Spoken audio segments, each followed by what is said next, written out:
Halo pemirsa, kembali lagi di Wanyus Bola. Edisi kali ini kita akan membahas salah satu konflik perang dunia yang mengancam Piala Dunia 2026 terancam dibatalkan. Geopolitik dunia kian memanas jelang gelaran Piala Dunia 2026 yang akan digelar di Amerika Serikat, Kanada, dan Meksiko. Keterlibatan Amerika Serikat dalam konflik Iran-Israel serta larangan masuk bagi negara seperti Iran menimbulkan kekhawatiran serius terhadap kelangsungan turnamen ini. Informasi lainnya pemirsa, kita beralih ke dunia sepak bola Asia. PSSI resmi merilis daftar harga tiket Piala AFF U23 2025 yang akan digelar pada 15 hingga 29 Juli di Stadion Utama Gelora Bung Karno, Jakarta dan Stadion Patriot Bekasi. Pemirsa, inilah Wanyus Bola selengkapnya.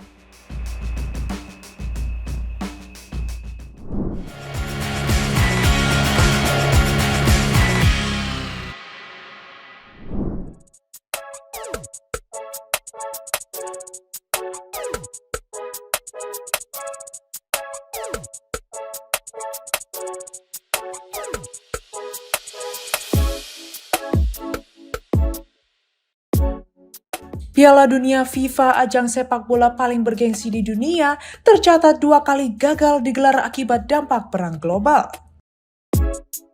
2 edisi yang batal berlangsung adalah Piala Dunia 1942 dan 1946 sebagai imbas langsung dari meletusnya Perang Dunia II. Kini dunia kembali diliputi ketegangan geopolitik dan peperangan di berbagai kawasan. Situasi ini memunculkan pertanyaan besar, apakah Piala Dunia 2026 aman untuk digelar? Sebagai catatan sejarah, Piala Dunia pertama kali diadakan pada 1930 di Uruguay, dengan diikuti 13 negara dari 3 konfederasi berbeda Amerika Selatan, Eropa, dan Amerika Utara. Meskipun berlangsung di tengah bayang-bayang krisis global bernama Great Depression, turnamen ini tetap sukses tergelar. Uruguay keluar sebagai juara usai mengalahkan Argentina di final. Setelahnya FIFA sukses menggelar Piala Dunia 1934 di Italia dan Piala Dunia 1938 di Prancis. Format turnamen sudah menggunakan sistem gugur 16 besar. Italia mencatat sejarah sebagai negara pertama yang sukses mempertahankan gelar juara dunia menang atas Cekoslovakia di final 1934 dan mengalahkan Hungaria 4-2 di final 1938.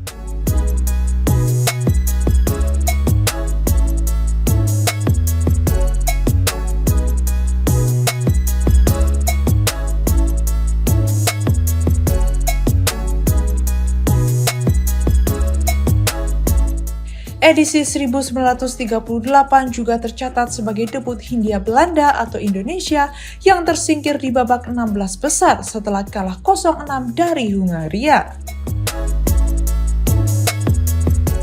Namun ketegangan politik global mulai memuncak menjelang 1942. Jerman sempat mengusulkan diri sebagai tuan rumah atas Kongres FIFA ke-23 di Berlin pada 13 Agustus 1936, disusul Brasil pada Juni 1939.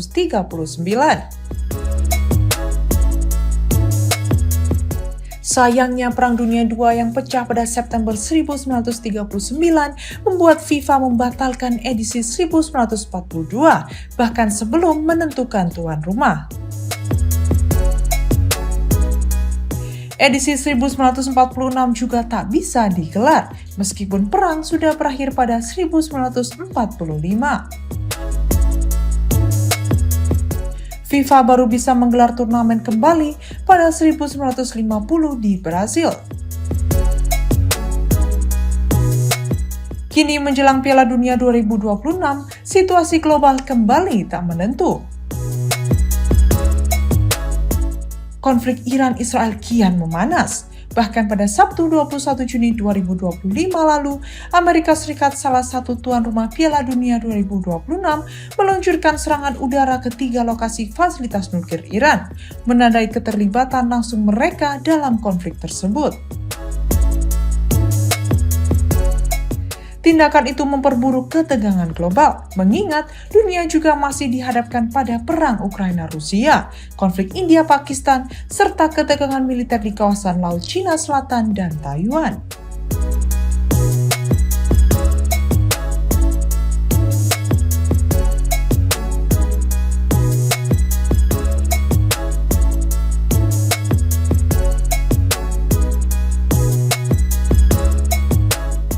Dampak konflik ini juga mulai terasa di ranah sepak bola.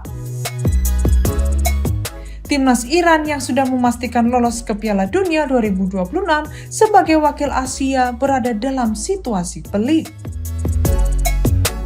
Berdasarkan kebijakan politik pemerintahan Presiden Donald Trump, Iran termasuk dalam daftar 12 negara yang dilarang masuk ke wilayah Amerika Serikat. Situasi ini tentu menimbulkan tantangan besar bagi FIFA dalam menjamin keikutsertaan seluruh peserta. Sementara itu, Konfederasi Sepak Bola Asia juga tengah mempertimbangkan opsi alternatif untuk putaran keempat kualifikasi Piala Dunia 2026. Dua tuan rumah yang sebelumnya ditunjuk, yaitu Qatar dan Arab Saudi, kini berada terlalu dekat dengan titik konflik di Iran. Hingga kini FIFA maupun AFC belum mengeluarkan pernyataan resmi terkait kondisi terbaru di Timur Tengah. Di sisi lain, akun resmi Instagram FIFA World Cup masih menampilkan 13 negara yang telah memastikan diri lolos ke putaran final 2026. Piala Dunia 2026 sendiri dijadwalkan berlangsung pada 11 Juni hingga 19 Juli 2026 dengan format baru dan akan diselenggarakan di 3 negara Amerika Utara, Amerika Serikat, Kanada, dan Meksiko.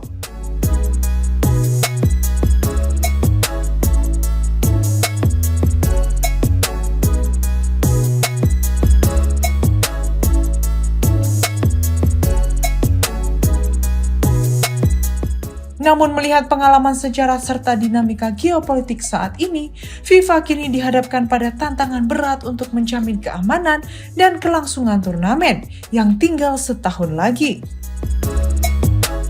Dunia sepak bola pun hanya bisa berharap agar situasi global segera membaik dan ajang Piala Dunia 2026 tetap bisa terselenggara aman dan damai seperti harapan jutaan pecinta sepak bola di seluruh dunia.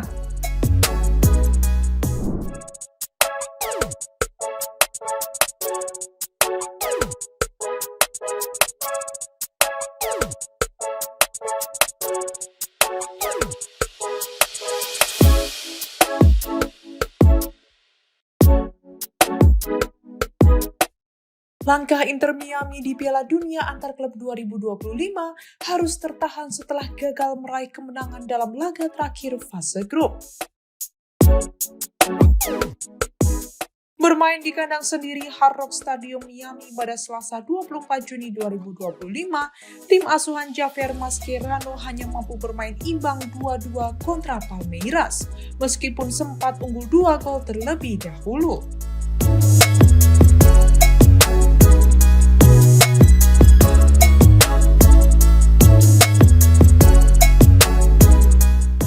Inter Miami tampil di bawah tekanan sejak awal laga.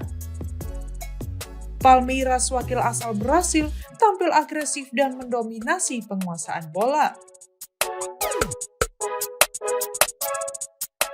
Sebaliknya, Lionel Messi dan rekan-rekan lebih banyak menunggu dan bertahan, mengandalkan serangan balik.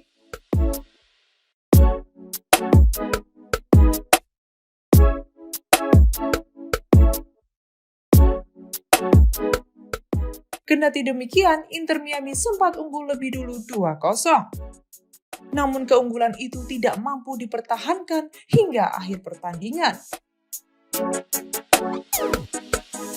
Palmeiras sukses bangkit dan menyamakan skor menjadi 2-2, membuat Inter Miami frustrasi di hadapan pendukung sendiri.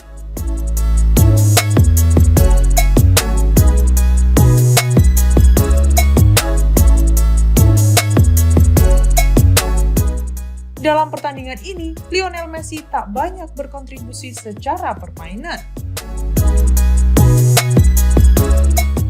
Bahkan sang mega bintang sempat mendapat kartu kuning akibat melakukan tackle keras untuk menghentikan serangan balik pemain Palmeiras.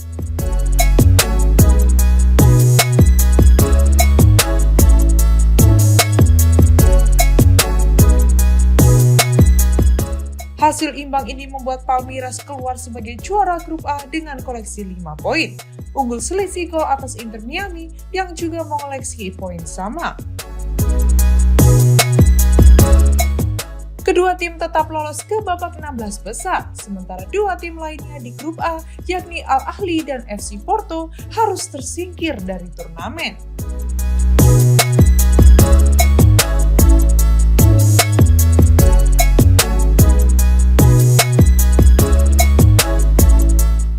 Meskipun gagal menang, Inter Miami tetap punya peluang besar untuk melangkah lebih jauh di fase gugur. Namun performa tim khususnya Lionel Messi akan menjadi sorotan utama dalam laga-laga selanjutnya.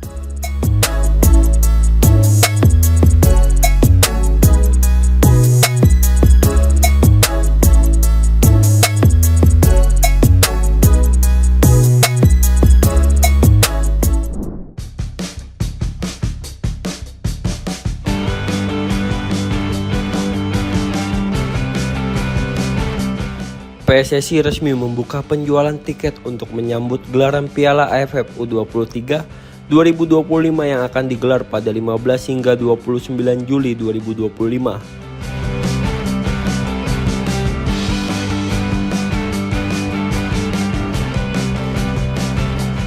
Turnamen ini akan berlangsung di dua stadion utama, yakni Stadion Utama Gelora Bung Karno, Jakarta, dan Stadion Patriot Candrabaga, Bekasi.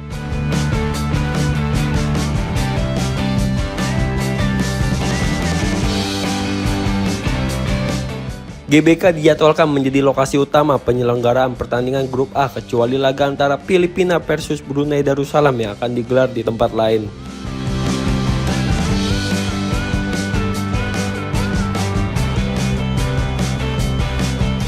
Selain itu, satu-satunya pertandingan dari grup B yang akan berlangsung di GBK adalah laga antara Vietnam versus Kamboja.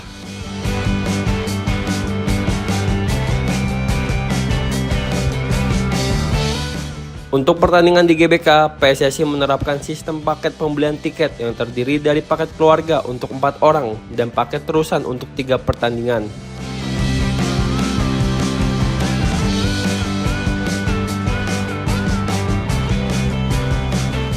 Harga tiket pun bervariasi menyesuaikan dengan kelas tribun dan jenis paket yang dipilih.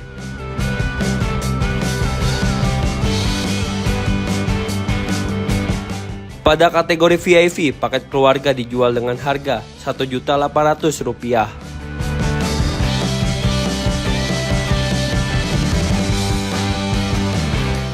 Sedangkan pada Tribun Freeport Garuda West kelas 1 Tribun Barat, harga paket keluarga dibanderol Rp1.250.000.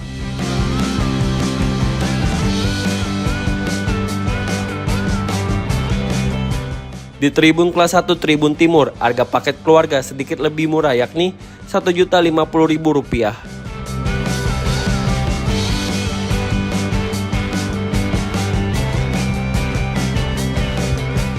Sementara itu, untuk kategori kelas 2, harga paket keluarga ditetapkan sebesar Rp700.000.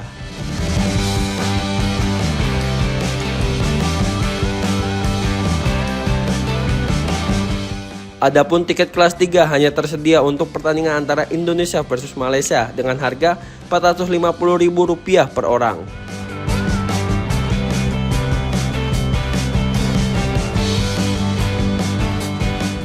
Berbeda dengan GBK, untuk pertandingan yang digelar di Stadion Patriot Candrabaga, Bekasi, PSSI tidak menerapkan sistem paket.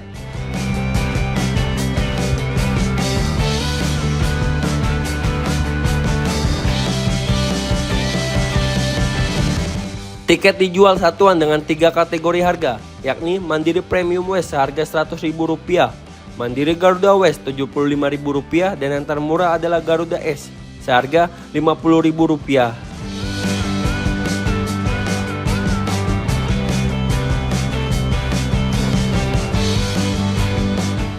Turnamen Piala AFF U23 2025 sendiri akan mempertemukan para talenta muda terbaik Asia Tenggara.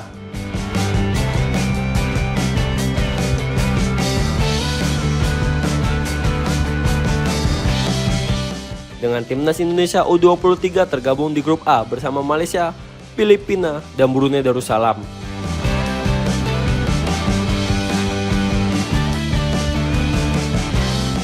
Antusiasme publik diprediksi tinggi mengingat Indonesia akan bertindak sebagai tuan rumah dan harga tiket yang terjangkau diharapkan dapat menjangkau seluruh lapisan masyarakat untuk hadir langsung di stadion memberi dukungan penuh kepada Garuda Muda.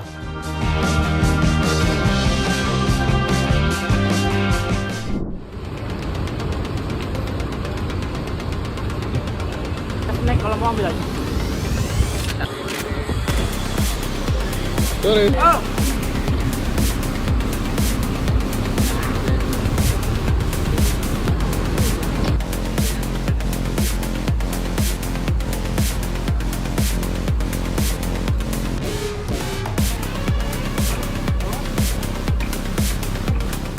Timnas Indonesia U23 mulai memanaskan mesin jelang bergulirnya Piala AFF U23 2025 yang akan digelar pada 14 hingga 29 Juli mendatang.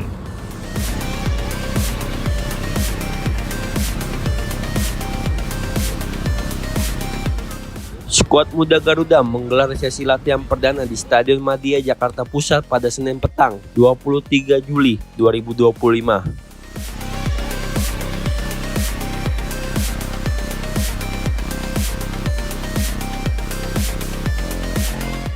Dari total 30 pemain yang dipanggil pelatih Gerard Pannebuch, sebanyak 28 pemain hadir mengikuti latihan perdana ini.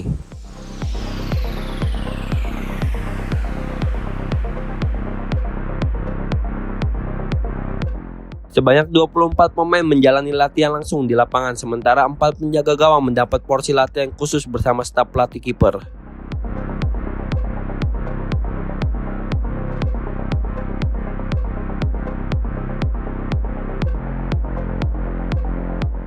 Latihan diawali dengan permainan ringan untuk mencairkan suasana sebelum masuk ke sesi jogging pemanasan mengelilingi lapangan.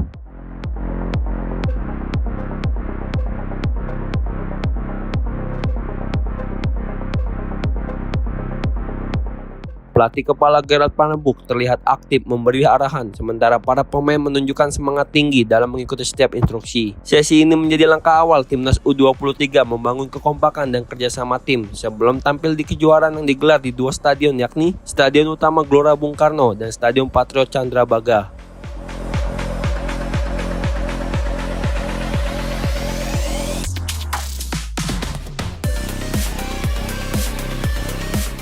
Dari 30 nama yang dipanggil, hanya ada 1 pemain abroad yang masuk dalam daftar, yakni Jens Reven, yang kini menjadi satu-satunya wakil pemain luar negeri di skuad Garuda Muda untuk ajang ini.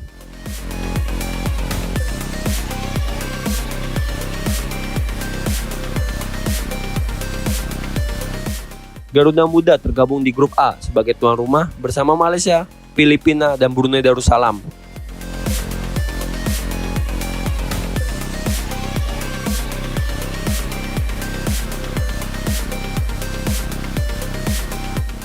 Grup B diisi oleh Vietnam, Kamboja, dan Laos, sementara grup C terdiri dari Thailand, Myanmar, dan Timur Leste.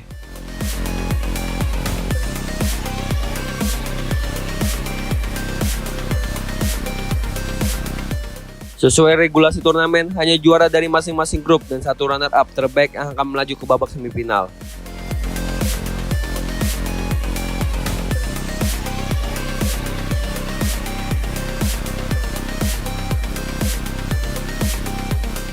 Bermain di depan pendukungnya sendiri, skuad Garuda Muda dipastikan akan berjuang maksimal untuk mengharumkan nama bangsa dan memberikan kebanggaan bagi pencinta sepak bola tanah air.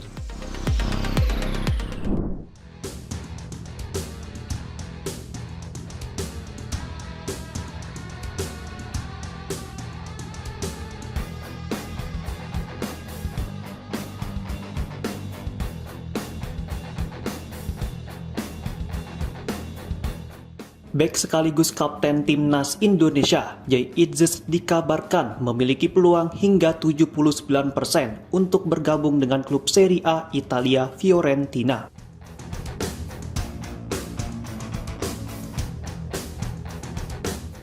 Informasi ini berasal dari laporan Transfer Market, menyusul performa impresif Itzes sepanjang musim 2024-2025 bersama Venezia dan tim nasional Indonesia.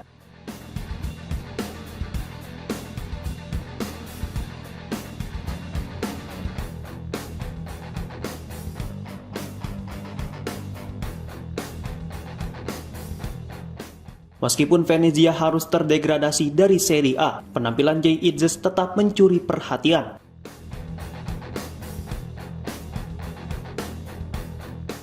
Pemain berusia 25 tahun itu tercatat sebagai salah satu dari 3 bek terbaik dalam hal duel bertahan di antara pemain dari 7 liga top Eropa.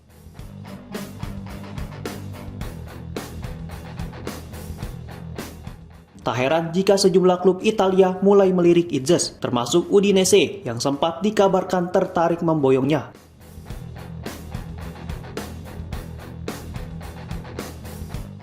Udinese bahkan disebut siap mengeluarkan dana hingga 25 juta euro atau sekitar 400 miliar rupiah untuk mendatangkannya.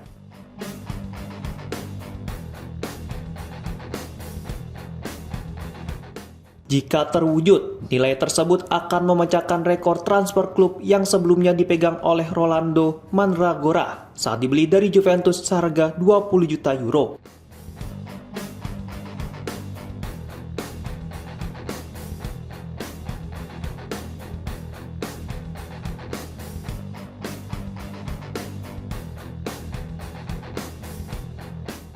Namun kini peluang Jay Itzes lebih condong ke Fiorentina.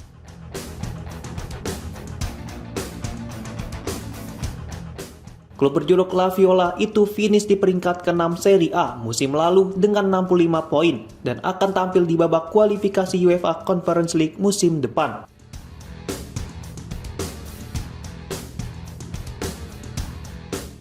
Gaya permainan Fiorentina yang menggunakan formasi 3 bek tengah dianggap cocok dengan karakter bermain Itzes yang juga terbiasa dengan skema tersebut selama di Venezia maupun timnas Indonesia.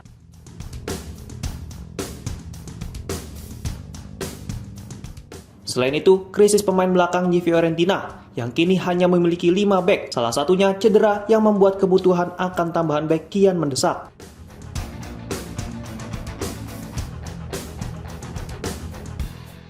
Menarik untuk dinantikan, apakah prediksi 79% tersebut benar-benar akan membawa Jay Itzes mengenakan seragam Fiorentina di musim depan.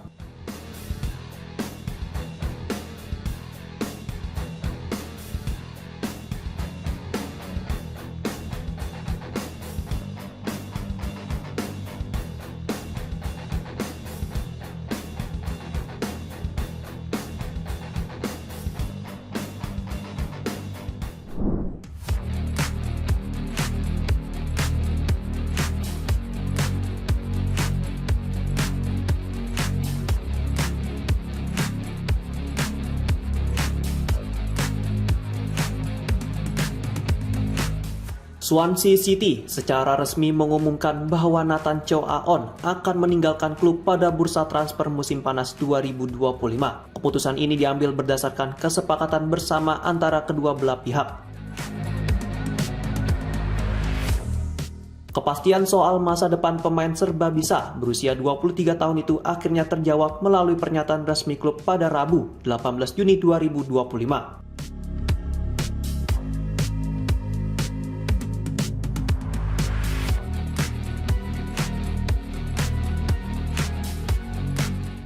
Sebelumnya, Chow Aon termasuk dalam daftar pemain yang dipertahankan karena kontraknya masih berlaku hingga musim panas 2026 yang sempat meredam spekulasi kepindahannya keluar klub termasuk ke Liga Indonesia. Namun keputusan mengejutkan datang di musim panas ini dengan berakhirnya kerjasama antara Chow Aon dan Swansea.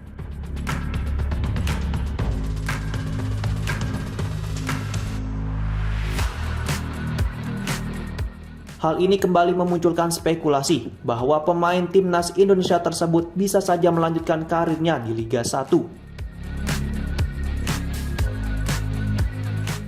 Beberapa pemain timnas Indonesia lainnya seperti Tom Haye dan Rafael Struijk juga tengah dikaitkan dengan klub-klub Indonesia, terutama karena mereka saat ini berstatus bebas transfer, sama seperti Choa On. Sementara itu, salah satu tim yang sebelumnya center dikaitkan dengan Nathan adalah Bayangkara FC. Meski nama-nama klub besar seperti Bali United dan Persija Jakarta juga disebut sebagai calon tujuan potensial. Kini publik menanti apakah keputusan Choa On meninggalkan Swansea akan menjadi langkah awal dirinya menuju pentas Liga 1 Indonesia.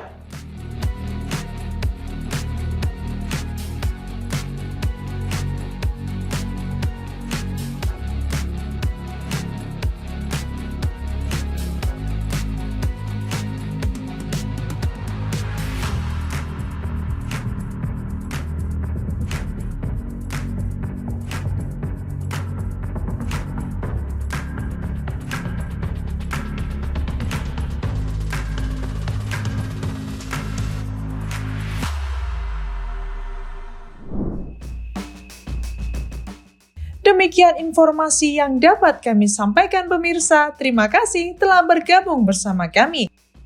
Sampai jumpa di Wanyus Pola berikutnya. Setiap hari pukul 9:30 malam hanya di kanal YouTube TV Wanyus.com.